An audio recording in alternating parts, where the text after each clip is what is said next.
With just 4 weeks until the first Matchroom pool event of the year, we've come to Savannah Pool Club to speak to Manchester Vice for February's Off the Rail.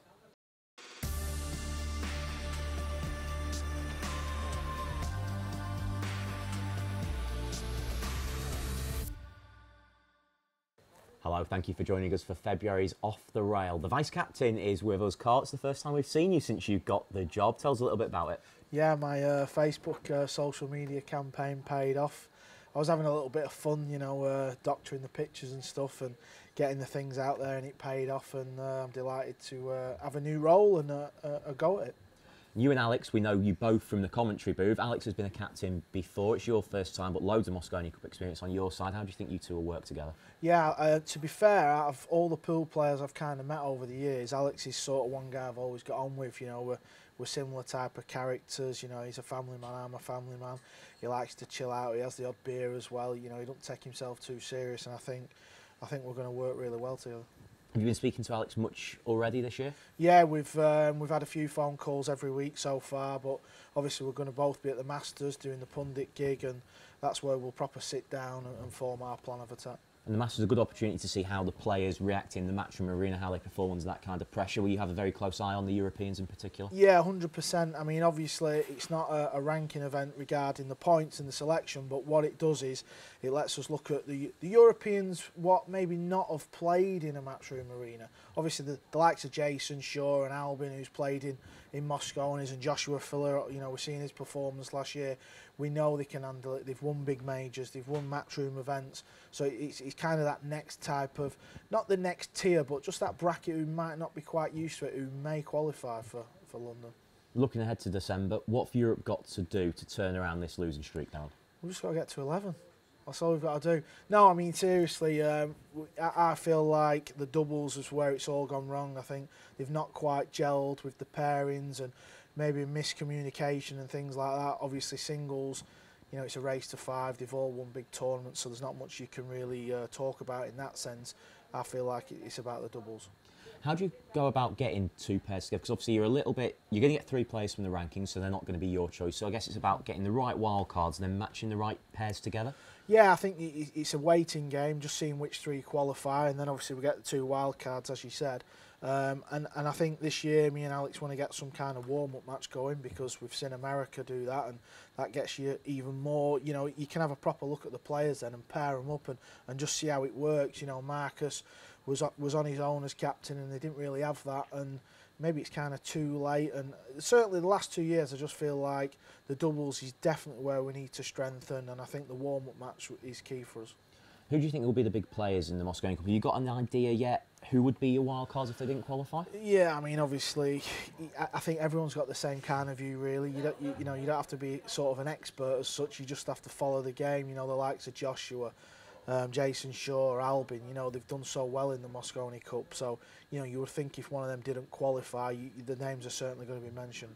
Because you don't want to go to the Mosconi, and it's a bit unfortunate. You don't want to pick somebody who's not really played in it. So if you look at someone like Fedor, who's the world 9-ball champion, if he didn't qualify, is it a brave move to pick him over somebody that's played in a lot of Mosconis? Maybe you have to bite the bullet and take that risk, but it's something we need to discuss, really. I'm sure you'll have plenty of time to catch up with Alex at the World Pool Masters. That's our next Matchroom pool event. It's in 4 weeks' time in Gibraltar. And one of the players who will be there is your choice, the fans' choice, Chris Malley, and we spoke to him recently. Chris, World Pool Masters fans' choice winner yet again. What's it mean to you to get the people's vote to come to Gibraltar? Massive, yeah. Obviously, I had a lot of people voting for me, and luckily enough, I've got a lot of fans around the world who like to watch me play. Obviously, I had the biggest viewing figures for the clearance that I did in the World Pool Series. So I think that got a few votes. But obviously there's a lot of quality players that could have been chose. Misko Fortunski was very close. He was leading up to the last 2 days. But I just got lucky in the end and pipped him. Last year you got the fans' choice and perhaps didn't do as well in the main tournament as you would have hoped to have done. Are you looking to go a bit further this time? Yeah, I mean, I got to the semi-final, I think it was, a few years ago. And I just didn't perform last year. I think I was travelling too much. I'd just come back from China. I wasn't prepared properly, and that's not taking anything away from Matt Edwards. He played really well against me, but I just missed a few chances which I wouldn't normally miss, and at that level you can't afford to miss some chances. It seems from the outside looking in, you're playing a little bit more 9-ball at the moment. Do you think that'll help your preparation for the Masters?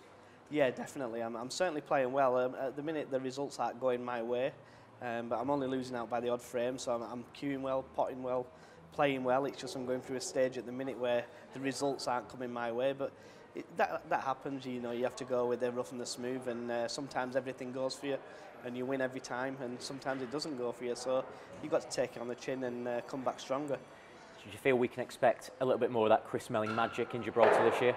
Yeah, without a doubt. Obviously, there's 24 players, 23 others apart from myself, and any one of them can win it. You know, it's a race to 7, and it's cutthroat. So all the players can run 7 racks. They can take every chance that they get, but they can also miss.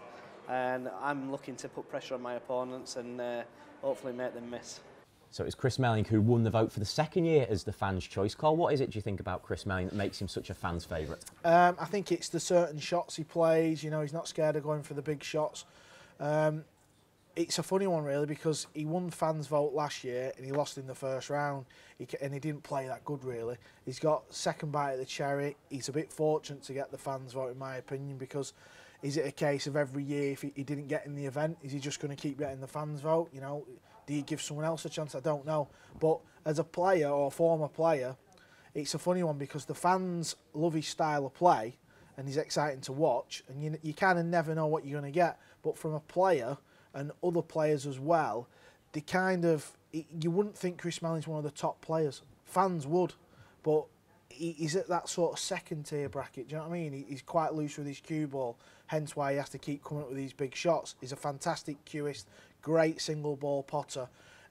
Maybe Chris should just go away and work on a few things, work on his cue ball control, work on his safety play, and if he gets that up a notch, I think he can certainly get into that bracket of a Shane and a Jason Shaw. But they're just his flaws, in my opinion.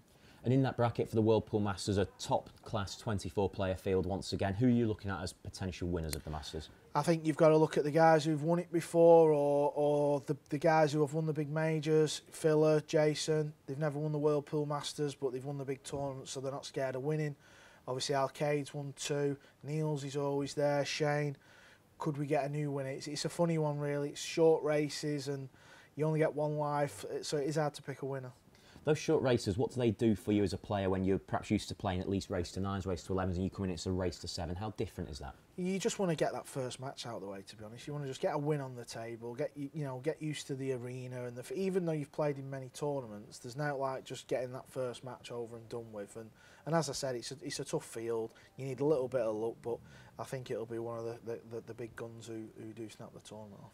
And historically, over its 25-plus year history, the World Pool Masters has always delivered huge drama, no more so than last year's final, which came down to the very last ball. If you've not yet seen Monday Night Pool, here's a flavour of what you're missing out on as Karl and myself look at David Arkady's winning moment from last year's Masters.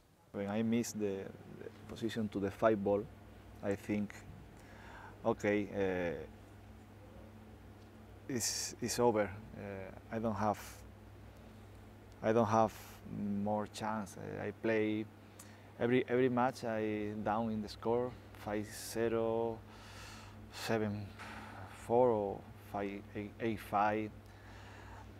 I work very hard for back in the score and I missing the hill. Okay, no more chance.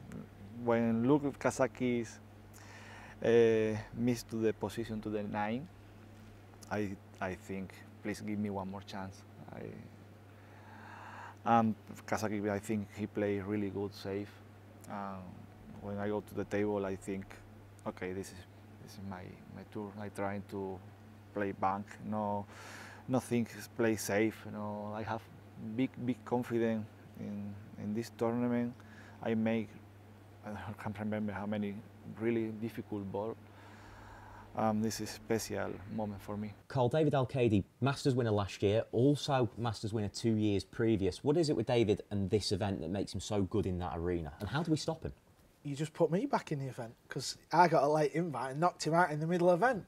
No, but seriously, I mean, when you win a tournament, whether it's a European Tour, the World Masters, the US Open, even the Mosconi, when you go back the year after, you've just got such good feeling there and you're confident and usually players can keep winning that same tournament or certainly going deep, so he's going to go back there 2 out of the last 3 years he's won, so he's going to be confident, isn't he? But again, it's a short race. You know, the draw's not been done yet, so we'll see who he gets. And you know, it's a tricky field. You never know what's going to happen there, but he's definitely going to go there with good feelings, that's for sure. Another Spaniard in the field, Francisco Sanchez-Ruiz, doing really well on the European rankings at the moment. He's in form. Is he a potential one to watch? Yeah, I mean, Francisco's sort of, you know, he's still a young lad, but he's been around for years, and he's always knocked on the door. Very talented player, plays very quick, but just not quite done it yet, has he? I don't know. I don't know what's kind of stopping him breaking to that next level. Maybe it's just a tournament win, but he's a big practicer. He plays with David all the time. You know, he's in the gym, and as they say, if you keep knocking, the door will open. A few debutants in the World Pool Masters field this year: Casper Meikkinen, Max Lechner, Billy Thorpe. They've all earned their right to be there on their tournament results in the last 6-12 months. Do you think one of those rookies could potentially come and cause a bit of a surprise? Yeah, I mean, 3 guys, obviously we know Billy from the Mosconi and things like that. The other 2 guys, not too familiar with really, because obviously I've stopped playing. These young guns have just real come through. That's what I've noticed with 9-ball pool now. You know, the old guard, you know, they don't seem to be there now. It's all these new young faces. You know, Fedor, World 9-ball champion, Joshua, US Open champion. It's really a young man's game now. So again, wouldn't be too surprised. And you know, being involved in the Mosconi this year, vice captain, I want to keep a close eye on these guys because you know, Lechner's up there on the rankings, so it's a good test for him. Really happy he's in the event, and you know, he's going to get a feel of that one table setup. So I'm going to put you on the spot now. Who's going to win the World Pool Masters? I'm going to go for Jason Shaw. I just think he's got the bit between his teeth this year. He's travelling to Europe more than he's ever done. He's really up for it. He's in the gym. Big practicer on the table. Probably up there with Joshua as the 2 best potters in the game.